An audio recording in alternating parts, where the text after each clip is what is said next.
ಪರಿಷ್ಕರಣೆ ಹುಟ್ಟಿತವೆ 2023ರ ಸಾಲಿನಲ್ಲಿ.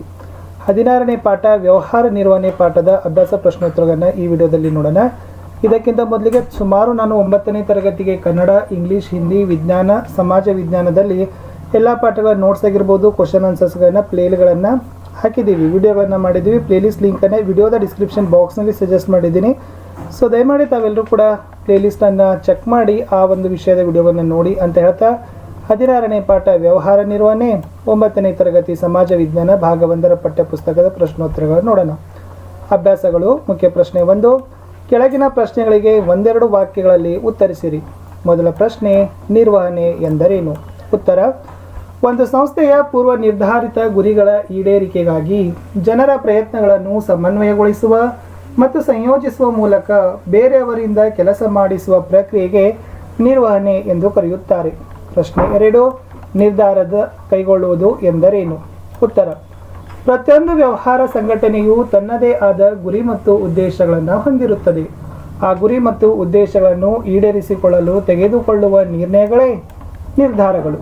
ಪ್ರಶ್ನೆ 3, ವೈಯಕ್ತಿಕ ನಿರ್ಧಾರ ಹಾಗೂ ಗುಂಪು ನಿರ್ಧಾರಗಳೆಂದರೇನು? ಉತ್ತರ: ಏಕ ಒಡೆತನ ರೂಪವಾದ ಸಣ್ಣ ಪ್ರಮಾಣದ ವ್ಯವಹಾರಗಳಲ್ಲಿ ಒಬ್ಬ ವ್ಯಕ್ತಿ ನಿರ್ಧಾರಗಳನ್ನು ತೆಗೆದುಕೊಳ್ಳುತ್ತಾನೆ. ಇವುಗಳೇ ವೈಯಕ್ತಿಕ ನಿರ್ಧಾರಗಳು. ಇವು ವ್ಯಕ್ತಿಯ ಸಾಮರ್ಥ್ಯಕ್ಕನುಗುಣವಾಗಿರುತ್ತವೆ. ಒಂದು ತಂಡ ತೆಗೆದುಕೊಳ್ಳುವ ನಿರ್ಧಾರಗಳನ್ನು ಗುಂಪು ನಿರ್ಧಾರಕಗಳೆನ್ನುತ್ತಾರೆ. ಪಾಲುದಾರಿಕೆ ಸಂಸ್ಥೆಗಳು, ಹೂಡು ಬಂಡವಾಳ ಸಂಸ್ಥೆಗಳು, ಸಹಕಾರ ಸಂಘಗಳು ಈ ನಿರ್ಧಾರಕ್ಕೆ ಬದ್ಧವಾಗಿರುತ್ತವೆ. ಮುಂದಿನ ಪ್ರಶ್ನೆ 4, ನಿರ್ವಹಣೆಯ ತತ್ವಗಳಲ್ಲಿ ಅಧಿಕಾರ ಮತ್ತು ಜವಾಬ್ದಾರಿಯ ತತ್ವವೇನು? ಉತ್ತರ: ನಿರ್ವಹಣೆಯಲ್ಲಿ ಅಧಿಕಾರ ಮತ್ತು ಜವಾಬ್ದಾರಿಯ ತತ್ವ ಮುಖ್ಯವಾದದ್ದು. ನಿರ್ವಹಣಾಧಿಕಾರಿ ಅಧಿಕಾರವನ್ನು ಚಲಾಯಿಸುವಾಗ ನೌಕರರೊಂದಿಗೆ ಜವಾಬ್ದಾರಿಯನ್ನು ತೋರಿಸಬೇಕಾಗುತ್ತದೆ. ಈ ಅಂಶಗಳು ಆಡಳಿತಗಾರರ ಬುದ್ಧಿವಂತಿಕೆ, ಈಗಿನ ಅನುಭವ, ಹಿಂದಿನ ಅನುಭವ, ನೈತಿಕ ಗುಣ ಮುಂತಾದವುಗಳ ಸಮ್ಮಿಲನವಾಗಿರುತ್ತವೆ. ಮುಂದಿನ ಪ್ರಶ್ನೆ, ಪ್ರತಿಯೊಂದು ಪ್ರಶ್ನೆಗೂ 4-5 ವಾಕ್ಯಗಳಲ್ಲಿ ಉತ್ತರವನ್ನು ಬರೆಯಬೇಕು. ಮೊದಲ ಪ್ರಶ್ನೆ, ಹೆನ್ರಿ ಫಯೋಲ್ ಪ್ರಕಾರ ನಿರ್ವಹಣೆಯ ತತ್ವಗಳು ಯಾವುವು? ಉತ್ತರ: ಹೆನ್ರಿ ಫಯೋಲ್ ರವರು ನಿರ್ವಹಣೆ ಸುಗಮ ಹಾದಿಗಾಗಿ ಹಲವು ತತ್ವಗಳನ್ನು ನೀಡಿದ್ದಾನೆ. ಅವುಗಳೆಂದರೆ: ಕಾರ್ಯವಿಭಜನೆ, 2 ಅಧಿಕಾರ ಮತ್ತು ಜವಾಬ್ದಾರಿ, 3 ಶಿಸ್ತುಬದ್ಧ ಅಧಿಕಾರಗಳು, 4 ಏಕರೂಪದ ಆಜ್ಞೆ ಮತ್ತು ಆದೇಶಗಳಿರಬೇಕು, 5 ಉದ್ಯೋಗಿಗಳ ವೇತನ ಸಮಾಧಾನ ತರುವಂತಿರಬೇಕು, 6 ಅಧಿಕಾರ ವರ್ಗದಲ್ಲಿ ಹಂತ ಸರಪಳಿ ಇರಬೇಕು, 7 ಉದ್ಯೋಗಿಗಳ ಅಧಿಕಾರಾವಧಿಯಲ್ಲಿ ಸ್ಥಿರತೆ ಇರಬೇಕು, 8 ಸಂಘಟನೆ ಹಾಗೂ ಒಗ್ಗಟ್ಟನ್ನು ಕಾಪಾಡುವುದು ನಿರ್ವಹಣೆಯ ಮುಖ್ಯ ತತ್ವವಾಗಿರಬೇಕು. ಮುಂದಿನ ಪ್ರಶ್ನೆ, ನಿರ್ವಹಣೆಯ ಕಾರ್ಯಗಳು ಯಾವುವು? ಹೆಸರಿಸಿರಿ. ನಿರ್ವಹಣೆಯ ಪ್ರಮುಖ ಕಾರ್ಯಗಳೆಂದರೆ ಯೋಜನೆ, ಸಂಘಟನೆ, ಸಿಬ್ಬಂದಿ ಪೂರೈಕೆ, ನಿರ್ದೇಶನ, ಸಂಯೋಜನೆ ಮತ್ತು ನಿಯಂತ್ರಣ.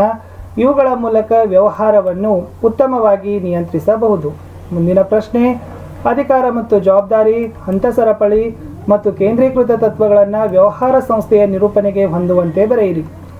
ಒಂದು ವ್ಯವಹಾರ ಸಂಸ್ಥೆಯು ಸುಗಮವಾಗಿ ಹಾಗೂ ದಕ್ಷ ರೀತಿಯಲ್ಲಿ ಕಾರ್ಯನಿರ್ವಹಿಸಲು ಹಲವಾರು ತತ್ವಗಳಿವೆ. ಅಧಿಕಾರ ಮತ್ತು ಜವಾಬ್ದಾರಿಗಳು ಅಧಿಕಾರಿಯು ನೌಕರರೊಂದಿಗೆ ಹೊಂದಿರುವ ಸಂಬಂಧವನ್ನು ತಿಳಿಸುತ್ತದೆ. ಅಧಿಕಾರಿಯ ಬುದ್ಧಿವಂತಿಕೆ, ಈಗಿನ ಅನುಭವ, ಹಿಂದಿನ ಅನುಭವ, ನೈತಿಕ ಗುಣ ಮುಂತಾದವುಗಳಿಂದ ಕಾರ್ಯನಿರ್ವಹಿಸಬೇಕಾಗುತ್ತದೆ. ಕೇಂದ್ರೀಕೃತ ನಿರ್ವಹಣೆ ತತ್ವದ ಪ್ರಕಾರ ಅಧಿಕಾರವು ಕೇಂದ್ರೀಕೃತವಾಗಿದ್ದರೆ ವ್ಯಾಪಾರ ವ್ಯವಹಾರಗಳು ಉತ್ತಮ ಫಲ ನೀಡುತ್ತವೆ. ಹಂತ ಸರಪಳಿ ತತ್ವದ ಪ್ರಕಾರ ಪ್ರತಿ ಸಂಘಟನೆಯಲ್ಲೂ ಅಧಿಕಾರ ವರ್ಗದ ಹಂತಗಳಿರಬೇಕು. ಅಧಿಕಾರದ ಶ್ರೇಣಿ ಅಧಿಕಾರಿ ವರ್ಗದವರ ಮತ್ತು ಕೆಳ ಉದ್ಯೋಗಿಗಳ ಮಧ್ಯೆ ಸ್ಪಷ್ಟವಾಗಿ ನಿರ್ಧಾರವಾದಾಗ ಸಂಸ್ಥೆಯ ನಿರೂಪಣೆಯ ಕಾರ್ಯ ಸುಗಮವಾಗುತ್ತದೆ. 4ನೇ ಪ್ರಶ್ನೆ, ವ್ಯವಹಾರ ನಿರ್ವಹಣೆಯಲ್ಲಿ ನಿರ್ಧಾರ ತೆಗೆದುಕೊಳ್ಳುವುದರ ಪ್ರಾಮುಖ್ಯತೆ ಏನು? ಉತ್ತರ: ವ್ಯವಹಾರ ಸಂಘಟನೆಗಳಲ್ಲಿ ಉಂಟಾಗುವ ಅನೇಕ ಸಮಸ್ಯೆಗಳಿಗೆ ಒಳ್ಳೆಯ ನಿರ್ಧಾರಗಳು ಪರಿಹಾರ ಕೊಡುತ್ತವೆ. ಉತ್ತಮ ನಿರ್ಧಾರದಿಂದ ಸಂಘಟನೆಯು ಉತ್ತಮ ಲಾಭ ಪಡೆದು ಸುಗಮ ರೀತಿಯಲ್ಲಿ ನಡೆದುಕೊಂಡು ಹೋಗುತ್ತದೆ. ಹಾಗೆಯೇ ತಪ್ಪು ನಿರ್ಧಾರಗಳು ಸಂಘಟನೆಯ ನಷ್ಟಗಳಿಗೆ ಗುರಿಯಾಗಬೇಕಾಗುತ್ತದೆ. ನಿರ್ಧಾರಗಳನ್ನು ತೆಗೆದುಕೊಳ್ಳುವ ಮುನ್ನ ಹಲವು ಅಂಶಗಳನ್ನು ಗಮನದಲ್ಲಿಟ್ಟುಕೊಂಡಿರಬೇಕು.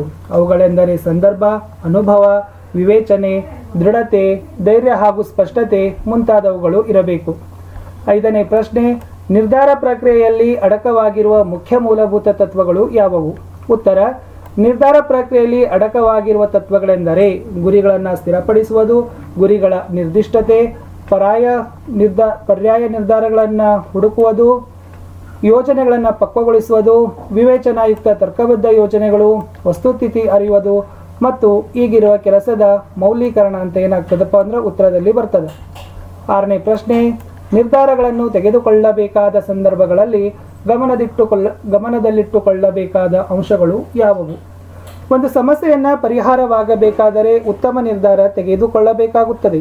ನಿರ್ಧಾರ ತೆಗೆದುಕೊಳ್ಳುವಾಗ ಪಾಲಿಸಬೇಕಾದ ಅಂಶಗಳು: ಸಮಸ್ಯೆಯ ವಿಶ್ಲೇಷಣೆ, ಕಾರ್ಯಗತ ಮಾಡಲು ಯೋಜನೆಯ ನಿರೂಪಣೆ, ಧೈರ್ಯ ಮತ್ತು ತಾಳ್ಮೆ, ಮುಂದಾಲೋಚನೆ, ವಿವೇಕಯುಕ್ತ ನಿರ್ಧಾರವನ್ನು ಶೀಘ್ರದಲ್ಲಿ ತೆಗೆದುಕೊಳ್ಳುವ ಸಾಮರ್ಥ್ಯ ಹೊಂದಿರಬೇಕು. 7ನೇ ಪ್ರಶ್ನೆ, ಯೋಜನೆ ಮತ್ತು ಸಂಘಟನೆಗಳು ನಿರ್ವಹಣೆಯ ಮುಖ್ಯ ಕಾರ್ಯಕ್ಷೇತ್ರದಲ್ಲಿ ವಹಿಸುವ ಪಾತ್ರವೇನು? ಉತ್ತರ: ನಿರ್ವಹಣೆಯ ಕೆಲಸ ಕಾರ್ಯಗಳಿಗೆ ವಿವಿಧ ಕ್ಷೇತ್ರಗಳ ಮೂಲಕ ಕಾರ್ಯನಿರ್ವಹಿಸಬೇಕಾಗುತ್ತದೆ. ಯೋಜನೆ ಒಂದು ನಿರ್ದಿಷ್ಟ ಅವಧಿಗೆ ಭವಿಷ್ಯದ ಕಾರ್ಯಾಚರಣೆಗಳನ್ನು ಮುಂದಾಗಿ ನಿರ್ಧರಿಸುವುದೇ ಆಗಿದೆ. ಯೋಜನೆಯ ಪ್ರಕ್ರಿಯೆಯು ಸಂಸ್ಥೆಯ ಗುರಿಗಳ ಸಾಧನೆಗಾಗಿ ಉದ್ದೇಶಗಳ ನಿರ್ಣಯ, ನೀತಿ, ಕಾರ್ಯತಂತ್ರಗಳು, ಕಾರ್ಯಕ್ರಮಗಳು, ಕಾರ್ಯಾನುಗತಿಗಳ ಮತ್ತು ಪರಿಶಿಷ್ಟಗಳ ನಿರೂಪಣೆಯನ್ನು ಒಳಗೊಂಡಿರುತ್ತದೆ. ಸಂಘಟನೆ ಮಾನವ ಶಕ್ತಿ ಮತ್ತು ಭೌತಿಕ ಸಂಪನ್ಮೂಲಗಳನ್ನು ಒಂದೆಡೆ ಸೇರಿಸುವುದೇ ಸಂಘಟನೆ. ಮಾನವ ಸಂಘಟನೆಯ ಜೊತೆಯಲ್ಲಿ ಯಂತ್ರಗಳನ್ನು ಬಳಸಿ ಸಂಸ್ಥೆಯ ಉದ್ದೇಶಗಳನ್ನು ಈಡೇರಿಸಿಕೊಳ್ಳುವುದು. ಹಲವು ಪ್ರತಿನಿಧಿಗಳ ನೇಮಕದ ಮೂಲಕ ಕೆಳಹಂತದ ಕೆಲಸಗಾರರಿಗೆ ಸಮನ್ವಯ ರೀತಿ ಕಾರ್ಯನಿರ್ವಹಿಸಲು ಅನುವು ಮಾಡಿಕೊಡುವ ಉದ್ದೇಶವನ್ನು ಸಂಘಟನೆಯು ಹೊಂದಿರುತ್ತದೆ. ಮುಂದಿನ ಪ್ರಶ್ನೆ, ನಿಯಂತ್ರಣವು ನಿರ್ವಹಣಾ ಕಾರ್ಯದಲ್ಲಿ ಬಹುಮುಖ್ಯವಾದದ್ದು ಹೇಗೆ? ಉತ್ತರ: ನಿಯಂತ್ರಣವು ನಿರ್ವಹಣಾ ಕಾರ್ಯದ ಎಲ್ಲ ಚಟುವಟಿಕೆಗಳಲ್ಲೂ ವ್ಯಾಪಿಸಿರುತ್ತದೆ. ಸಂಸ್ಥೆಯ ಪ್ರತಿಯೊಂದು ಪ್ರಬಂಧಕರು ಮತ್ತು ಪ್ರತಿನಿಧಿಗಳು ಇಲ್ಲಿ ಕಾರ್ಯಮಗ್ನರಾಗಿರಬೇಕಾಗುತ್ತದೆ. ಇದರ ಮುಖ್ಯ ಉದ್ದೇಶಗಳೆಂದರೆ ಸಂಸ್ಥೆಯಲ್ಲಿ ಶಿಸ್ತಿನ ಒಂದು ವಾತಾವರಣವನ್ನು ಕಲ್ಪಿಸಿ ಚಟುವಟಿಕೆಗಳು ಸಮರ್ಪಕವಾಗಿ ಹೊಂದಾಣಿಕೆಯಿಂದ ನಡೆಯುವಂತೆ ನೋಡಿಕೊಳ್ಳುವುದು. ಪೂರ್ವಭಾವಿ ಯೋಜನೆಗಳಿಗನುಸಾರವಾಗಿ ಮತ್ತು ನಿರಂತರವಾಗಿ ಚಟುವಟಿಕೆಗಳು ಮುಂದುವರಿಯುವಂತೆ ಮಾಡುವುದು ಸಂಸ್ಥೆಯ ದಕ್ಷತೆಯನ್ನು ಹೆಚ್ಚಿಸುತ್ತದೆ. ನಿಯಂತ್ರಣದ ಮುಖ್ಯ ಧ್ಯೇಯಗಳೇನು ಅಂತ ಕೇಳಿದಾರ. ನಿಯಂತ್ರಣವು ಸಂಸ್ಥೆಯಲ್ಲಿ ಶಿಸ್ತನ್ನು ಬೆಳೆಸಬೇಕು. ಆ ಮೂಲಕ ಚಟುವಟಿಕೆಗಳು ಸಮರ್ಪಕವಾಗಿ ಹೊಂದಾಣಿಕೆಯಿಂದ ನಡೆಯುವಂತೆ ನೋಡಿಕೊಳ್ಳಬೇಕು. ಪೂರ್ವಭಾವಿ ಯೋಜನೆಗಳಿಗೆ ಅನುಸಾರವಾಗಿ ಮತ್ತು ನಿರಂತರವಾಗಿ ಚಟುವಟಿಕೆಗಳು ನಡೆಯುವಂತೆ ಮಾಡಬೇಕು. ಸಂಸ್ಥೆಯ ದಕ್ಷತೆಯನ್ನು ಹೆಚ್ಚಿಸಲು ಯೋಜನೆಗಳನ್ನು ರೂಪಿಸಬೇಕು. ಕಡೆ ಪ್ರಶ್ನೆ 10, ನಿರ್ದೇಶನ ಮತ್ತು ಹೊಂದಾಣಿಕೆ ವ್ಯವಹಾರ ನಿರ್ವಹಣೆಯಲ್ಲಿ ಹೇಗೆ ಪ್ರಮುಖ ಪಾತ್ರ ವಹಿಸುತ್ತದೆ? ಉತ್ತರ: ನಿರ್ದೇಶನವು ಸಂಸ್ಥೆಯ ಗುರಿಗಳ ಸಾಧನೆಗಾಗಿ ಸಂಸ್ಥೆಯಲ್ಲಿ ಕೆಲಸ ಮಾಡುವ ಜನರಿಗೆ ಸೂಚನೆಗಳನ್ನು ಕೊಡುವ, ಮಾರ್ಗದರ್ಶನ ನೀಡುವ, ವಿಚಾರಣೆ ನಡೆಸುವ ಮತ್ತು ಮುಂದಾಳತ್ವವನ್ನು ಒದಗಿಸುವ ಕಾರ್ಯವಾಗಿರುತ್ತದೆ. ಕೆಳಗಿನ ಹಂತದಲ್ಲಿ ಕೆಲಸ ಮಾಡುವವರಿಗೆ ಸೂಚನೆ ಮತ್ತು ಆದೇಶಗಳನ್ನು ಕೊಟ್ಟ ನಂತರ ಅವು ಕಾರ್ಯಾಚರಣೆಗೊಂಡಿವೆಯೇ ಎಂಬ ಕೆಲಸಗಳನ್ನು ಪ್ರಕ್ರಿಯೆಗೊಳಿಸುತ್ತದೆ. ಹೊಂದಾಣಿಕೆ ಅಪೇಕ್ಷಿತ ಗುರಿಗಳ ಸಾಧನೆಗಾಗಿ ವಿವಿಧ ಇಲಾಖೆಗಳ ತಜ್ಞರ ಸುಲಲಿತವಾದ ಮಿಶ್ರಣ ಅಥವಾ ಒಟ್ಟುಗೂಡಿಸುವಿಕೆಯಾಗಿರುತ್ತದೆ. ಇದು ಕಾರ್ಯಾಚರಣೆಗಳ ಐಕ್ಯತೆ ಸಾಧಿಸುತ್ತದೆ. ಸೊ ಇಷ್ಟು ಸ್ನೇಹಿತರೆ, ಇಲ್ಲಿಯವರೆಗೆ ನಾವೇನು ಮಾಡಿದ್ದೀವಿ ಅಂತಂದರೆ ಸುಮಾರು ವ್ಯವಹಾರ ನಿರ್ವಹಣೆ ಪಾಠದಲ್ಲಿರ್ತಕ್ಕಂಥ 10 4-5 ವಾಕ್ಯಗಳಲ್ಲಿರ್ತಕ್ಕಂಥ ಪ್ರಶ್ನೆ, 4 ಒಂದು ವಾಕ್ಯದಲ್ಲಿರ್ತಕ್ಕಂಥ ಪ್ರಶ್ನೆಗೆ ಉತ್ತರಗಳನ್ನು ನೋಡಿದ್ದೀವಿ. ಸೊ ಮುಂದಿನ ಭಾಗದಲ್ಲಿ ಮತ್ತೆ ಉಳಿದ ಪಾಠಗಳ ವಿಡಿಯೋಗಳನ್ನು ಹಾಕ್ತೀವಿ. ತಾವೆಲ್ಲರೂ ಕೂಡ ವಿಡಿಯೋನ ಲೈಕ್ ಮಾಡಬೇಕು, ಶೇರ್ ಮಾಡಬೇಕು, ಸಬ್ಸ್ಕ್ರೈಬ್ ಮಾಡಲಿಕ್ಕೆ ಮರೆಯಬಾರದು. ಎಲ್ಲ ವಿಷಯಗಳಲ್ಲಿನೂ ಕೂಡ ವಿಡಿಯೋಗಳಿದ್ದಾವೆ, ಅವುಗಳನ್ನು ತಪ್ಪದೆ ನೋಡಿ ಅಂತ ಹೇಳ್ತಾ ಸಿಗ್ತೀನಿ ಹೊಸ ವಿಡಿಯೋದಲ್ಲಿ. ಅಲ್ಲಿಯವರೆಗೂ ಬಾಯ್.